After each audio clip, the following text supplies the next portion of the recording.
India alliance एक बहुत ही formidable challenger है आज की जो सरकार है उसके लिए, और ख़ास तौर पे देश की जनता 135 करोड़ आबादी भारत देश की इस इंडिया अलायंस की छतरी के भीतर समा जाती है। इंडिया अलायंस एक ऐसा गठबंधन है, एक ऐसा परिवार है जिसमें अन्य राज्यों से आने वाले नेता, राजनीतिक दल, अन्य संस्कृति, भाषा को रिप्रेजेंट करने वाले लोग सब एकजुट होकर एक उन सब का एक संगम बनता है।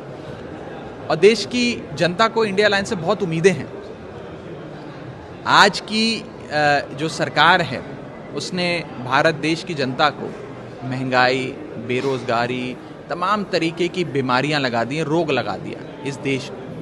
इंडिया अलायंस से लोगों की उम्मीद है कि इंडिया अलायंस इन रोगों से भारत देश की मुक्ति कराएगा, निजात दिलाएगा और भारत को फिर से प्रगति की राह पर, उन्नति की राह पर आगे ले चलेगा।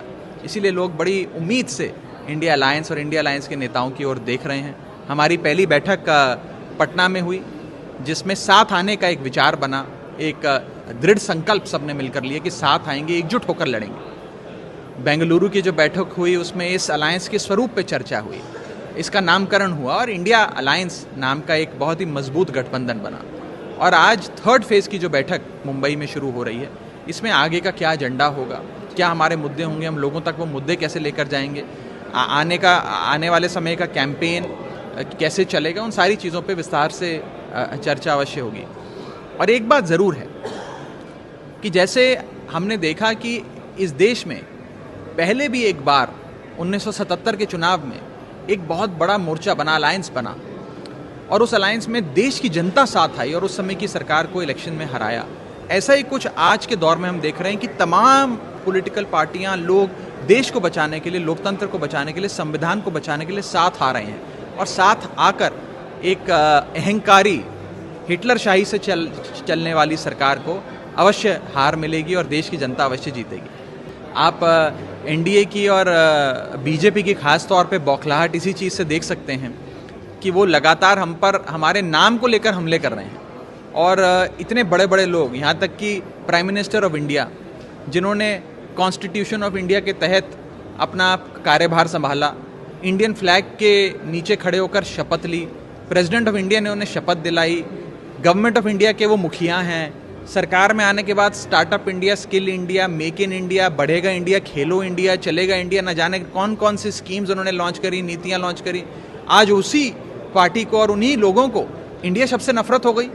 आज ये हमारे अलायंस का जो कंपैरिजन है वो किसी आतंकवादी संगठन से कर रहे हैं क्योंकि उन्हें इंडिया शब्द से इतनी नफरत हो गई। ये नफरत नहीं है, ये उनकी बौखलाहट है। ये लोग डरे हुए हैं, घबराए हुए हैं कि कहीं ये गठबंधन सफल ना हो जाए।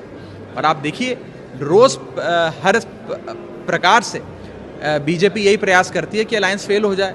कभी कोई मनगढ़ंत आरोप लगा देगी, कभी ये शगुफा फैला देगी कि इस अलायंस के बीच में तो बड़ी टकरार है, आपस में लोग लड़ रहे हैं, लाठियां चल रही हैं, न जाने क्या क्या फैला देते हैं। लेकिन हम सब ये बात समझते हैं और देश की जनता भी ये बात समझती है कि बीजेपी तो हर संभव कोशिश करेगी कि अलायंस फेल हो जाए, लेकिन ये अलायंस फेल होने वाला नहीं है।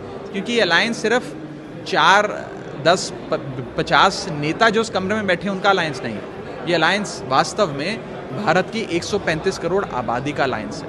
वो आबादी साथ आई है, पूरा देश साथ आया है। और उस 135 करोड़ आबादी का एक ही लक्ष्य है कि हमारी आमदनी नहीं बढ़ी, हमारा खर्चा बढ़ता गया, महंगाई बढ़ती रही, हमारे बच्चों को अच्छी नौकरी नहीं मिली, बड़े बुजुर्गों को इलाज नहीं मिल रहा। इन सारी समस्याओं का, रोज़मर्रा के जीवन में जिन समस्याओं से इंसान जूझता है, उन समस्याओं का हल चाहिए।